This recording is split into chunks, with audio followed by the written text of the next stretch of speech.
Ireland's trusted car dealerships. No matter how busy we are, how can we make the most of our lives each day? By spending quality time together or spending time giving back. However you spend each day, spend it doing what matters to you with Debit MasterCard, because a life well spent is truly priceless. Learn more at mastercard.ie. We've all been there. Actors, entertainers, the rich and famous. Cringy pictures, dodgy tweets and regrettable opinions. Read the Room is a podcast dedicated to those glorious viral moments and the mort and mayhem they bring with them. Join me, Maya Dunphy and Paddy Courtney every Wednesday as we explore whether a subject is trending or a career ending. Ooh, expect some laughs, overshares and a healthy dose of our own embarrassing tales along the way. Subscribe to Read the Room now on the Go Loud player. Or wherever you get your podcasts. Subscribe to this podcast for free on the Go Loud app. Guaranteed Irish business members continue to sustain jobs and communities across Ireland. For over 50 years, DID Electrical continues to deliver, install and demonstrate the latest home appliances and technology to local communities, with a commitment to providing superior service at guaranteed low prices. 100% Irish owned, DID Electrical has a dedicated team of 400 people across 23 stores and online at did.ie. So look out for the G, guaranteedirish.ie. Altogether better.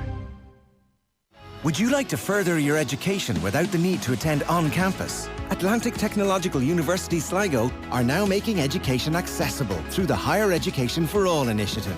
Study a full-time degree and attend live online classes in an inclusive learning environment. If you need to stay at home due to caring commitments, a disability or financial circumstances, then Higher Education for All at ATU Sligo can help you take the next step. Visit atu.ie/higher education for all.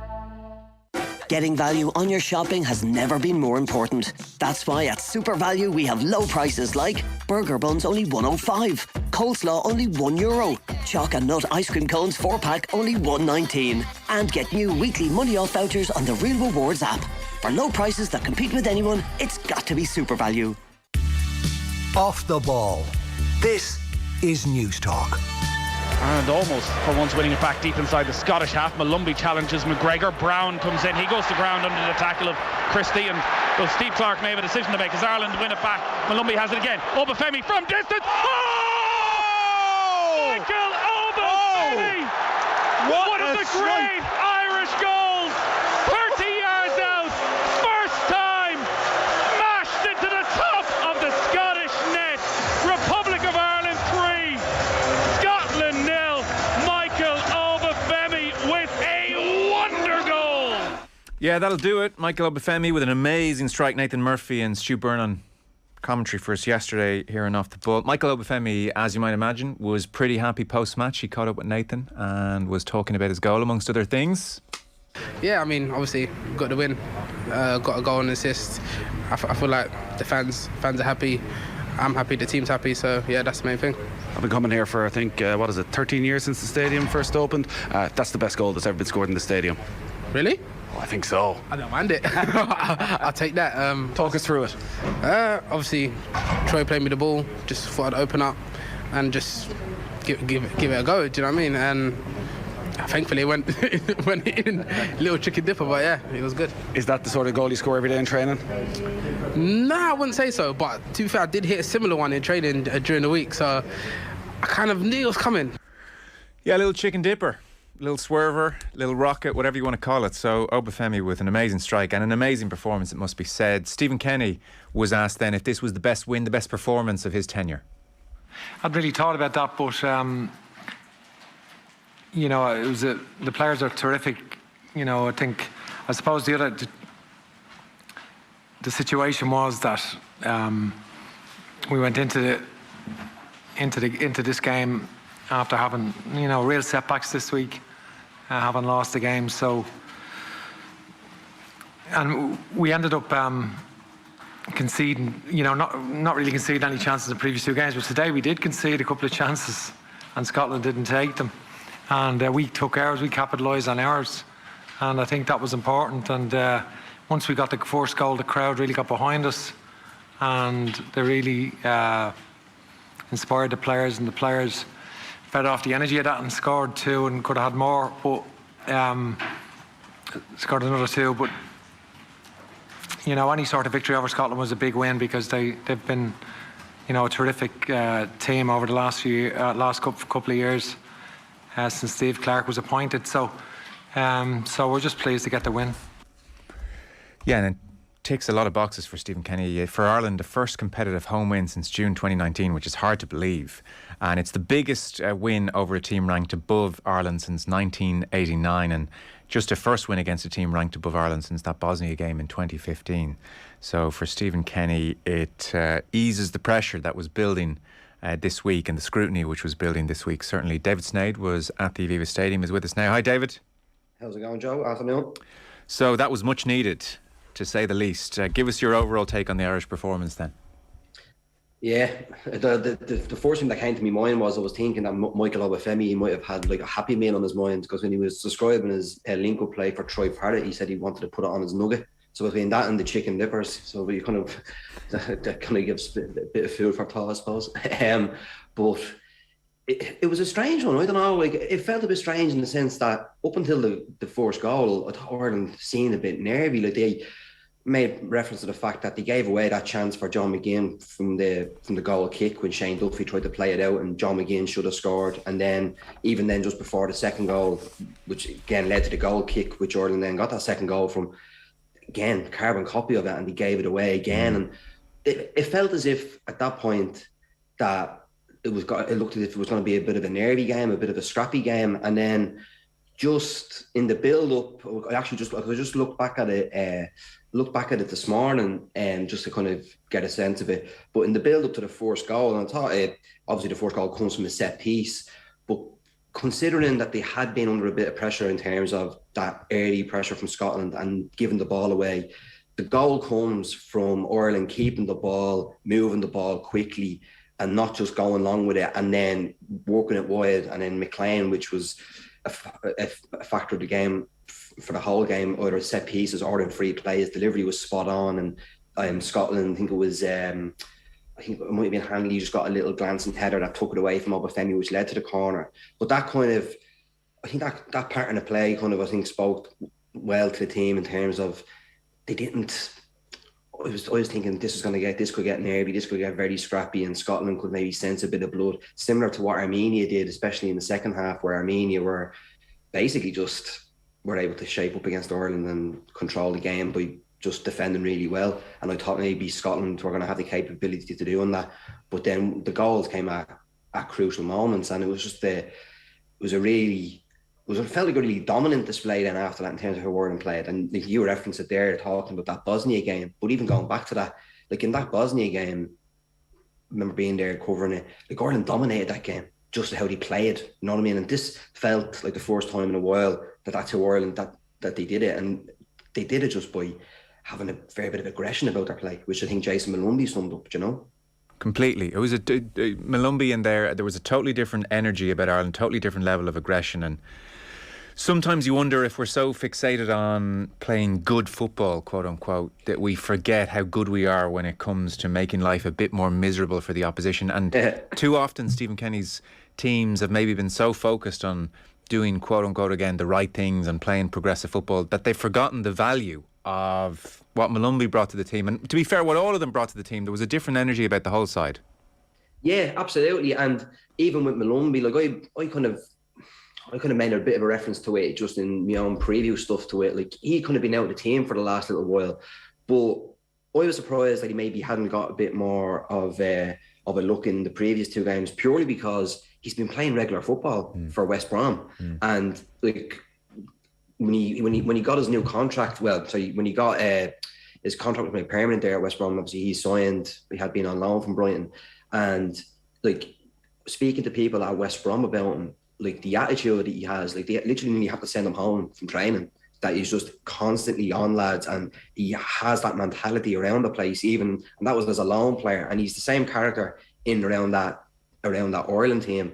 And I just think, like what you say there, sometimes like I think players just feed off that, the crowd can feed off that, and a game, not even just in a game against Scotland, but in any game, you need that little bit of snarl in that midfield, a little, like, who has that, and he's beginning to find a bit of a discipline to his game, as well as having that, where there was times where maybe he could follow the ball a bit much, or maybe get dragged out of position and stuff, but they're kind of now elements of his game, because he's 22 years old, still learning really, but they're elements of his game that have progressed through playing regular football. And it was a point even Stephen Kenny made talking about Michael Obafemi, just not his all-round play and playing regularly. The fact that he's been able to put a number of games together, that's why I thought, and it's a fair criticism to have in terms of managing players' minutes, that could have happened in the Ukraine game rather than gone with a very similar team. And it just shone through. And that's the third goal.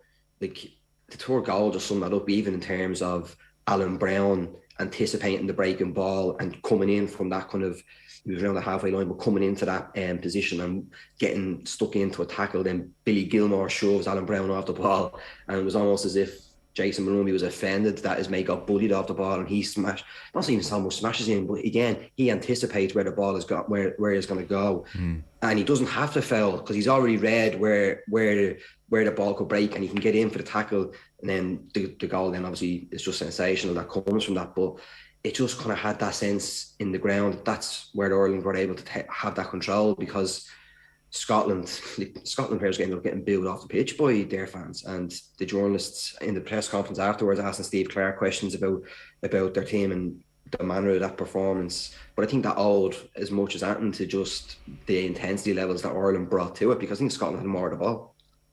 Yeah. For Kenny, it's a very good afternoon as well. He was asked afterwards about any tactical switches, and he said, well, look, we did go from 3-4-3 to, well, he said 5-3-2 is what he said. But the core point is that extra body in midfield. Jason Knight, out of possession, to be fair, was still getting forward and popping up maybe on that inside left channel a lot. But certainly when Ireland didn't have the ball, it felt a lot less like, geez, Josh Cullen, best of luck, mate, you're on your own. Jeff Hendricks somewhere else, and you're there to deal with whatever fire needs to be put out. It felt very much like Cullen surrounded by Molumby and Knight out of possession, and Ireland just had better shape, better distances between the players, weren't as easy to play through, because again, against Ukraine, it was worryingly easy how quickly Ukraine could routinely go from back to front in possession. And very simply as well, and they were able to do it very quickly, as you said. And even Armenia, go back to the goal that Armenia scored, where it was Josh Cullen playing the ball into Michael Obafemi, and it's a bad touch, and straight away Armenia were able to turn it over and have a shot on goal relatively quickly, because there was no pressure on the ball. And if you're looking at it, it's kind of like at the very start of this campaign, even Stephen Kenny spoke with the fact that there's not going to be maybe that need for experimenting that was done. But obviously there's still some new players that come in, like Obafemi is someone who Kenny wanted to have in for that for the friendly with Lithuania, and obviously some of the circumstances around that, where obviously he was still feeling his way back into full fitness really, and trying to string games together. But the point being, and it's what Ireland need to do, is having a bit of that cohesion, because for as much as we're talking about everything else, I think that was the first time I felt that they had that. Yeah. In other games, in the last two games, despite having a relatively decent start, and especially even against Ukraine, you kind of felt, you know what, they started well, they're going to have a bit of a reaction. But that lack of cohesion kind of had shone through in the previous games, because it just wilted in the games and became so disjointed. But that wasn't a factor yesterday at all. It was just really impressive how they'd done it. And again, it comes back to it, it almost feels as if you're almost looking for that magic formula all the time for how Ireland should play, or how are they going to get the best out of it. But in terms of what that midfield brings, I think that just sums up, and with Jason, as you say, being able to drop back in, and the work he does, and just the understanding he has in that role, because it's something that Jamie McGrath, who's now not in the squad, had done very well previously when he made his debut against Portugal away in Faro.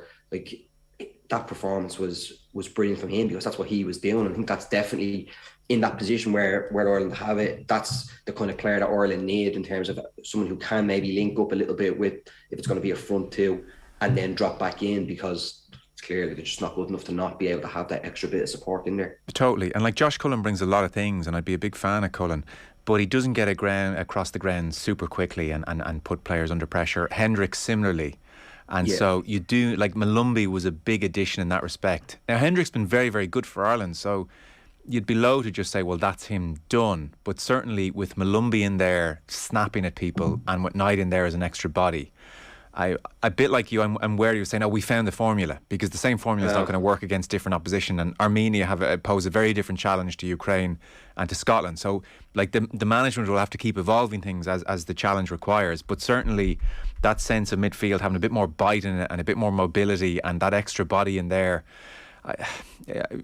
I don't suspect management will get too far away from that over the coming months. No, I don't. But even just with Hendrick, I think what would work, because he has been good, and this is the thing, and you mentioned Josh Cullen as well, and there could be a sense maybe when he hasn't got maybe that player in beside him who has that ability to cover his ground for him and do that donkey work. Because listen, still need, for teams like Ireland, you still need that. You need that balance. You need fellas in there who are willing to maybe do an extra bit of running. And it's not that Cullen shirks that, but his strengths lie in different areas. And if he's dragged and maybe being demanded to do something else, it's going to take away different elements of his game. And for Hendrick, I think maybe he even in that night role, he kind of would work better further up, because he hasn't got that mobility. I don't think, and it's not, listen, he's only 30 years of age. It's not as if he's past and can't do that. But I just think he's at the stage where he has that ability to play a pass. Like, he was the one, again, going back to it in Armenia, especially in the first half, he was able to tread a pass. He did it against Ukraine as well. So if you're trying to say, well, how do you get the pest out of him, which I think has been a question that we've almost been asking with Jeff Hendrick for about 7 years in an Ireland jersey, it does seem as if taking him out with a cut and trust of that in the battling in midfield would be necessary. But then you'll also, if you look back on some of the games before this campaign, one of the standout things has been with Hendrick has actually been his link-up play and his kind of understanding with Matt Doherty on that right-hand side. And obviously Doherty hasn't been here, and that's been a big thing, because Doherty just gives Ireland a major outlet, even providing going forward and stepping into midfield on occasion. So, as you say, there's going to be different formulas for different games, and it's just about finding the right balance in the games. And that's when you need your management and you need your coaching staff to be able to say, well, this is what's needed and this is what's required, and hoping that in the games where they choose our different moments that it pays off. Because the nature of it, you're not going to be able to rely on just 11 players, 12 players or whatever. It's fellas coming in out of form, being injured. There's international football by almost design, it does always seem as if there has to be an element of chop and change, just because when the games come, and being able to mix it up and being able to have different personnel for different situations and scenarios is just so crucial for a team like Ireland. No, for sure. What's going to be crucial is getting the wing-backs question right. And McLean, for all the misgivings people might have, he brings a lot of energy, brings a lot of intent, he brings an urgency, and his quality is often underrated. And we saw the quality, that right-footed cross, which led to the corner for the first goal, for instance. That's where, on so many occasions, for all the talk of tactics and systems, ultimately, if the players don't deliver moments of quality and have good first touches and put passes together, and when they get a chance to put in a good cross, then all the tactical innovation is going to count for nothing. And he did that, and he does do that. And with this system, the wing backs are essential. They have to have big games. They have to deliver when they get a chance to deliver. So has he forced his way back into the reckoning? Where is Enda Stevens, who has flattered to deceive a touch at times? Do we look at Coleman and Doherty once again and say to Doherty, we know you don't like it out there on the left, but you're going out there because you can do a good job out there. That area would be worth nailing down. No, absolutely.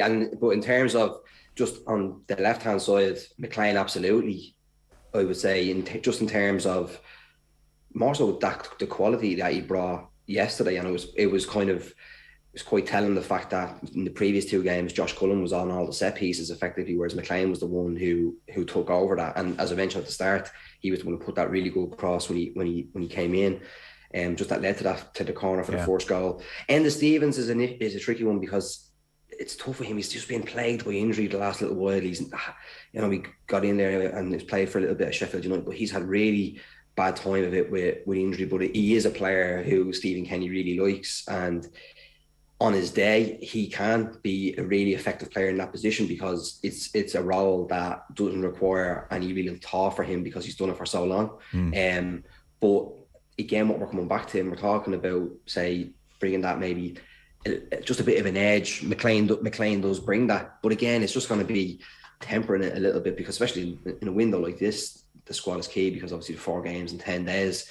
Again, it just makes you think that possibly it could have been freshened up for the Ukraine game, and a lot of maybe the pressure that had built could have maybe been eased if Ireland had a bit more intensity and aggression in their play and been able to sustain it against Ukraine. They could have got a result in that game. Now the fact is they were able to deliver it yesterday, and the point you make, and you said it there, and it's just so simple, but you can't get away from it, is Ireland just had a bit more quality and class in that final third than Scotland. Like, Scotland had their chances. Scotland could have been 1-up before Ireland scored. McGinn has a really tame shot at the edge of the box, and then, as I said before, just that led to the goal, kick that led to Ireland's second goal. He misses an almost carbon copy sitter as well. Like, Scotland did have their chances that were gifted by Ireland, but then when Ireland's came, and just having those moments like the Obafemi, the turn and the touch and the turn, and then the pass for Troy Parrott's goal. And Troy Parrott, like, there's time that he was on his backside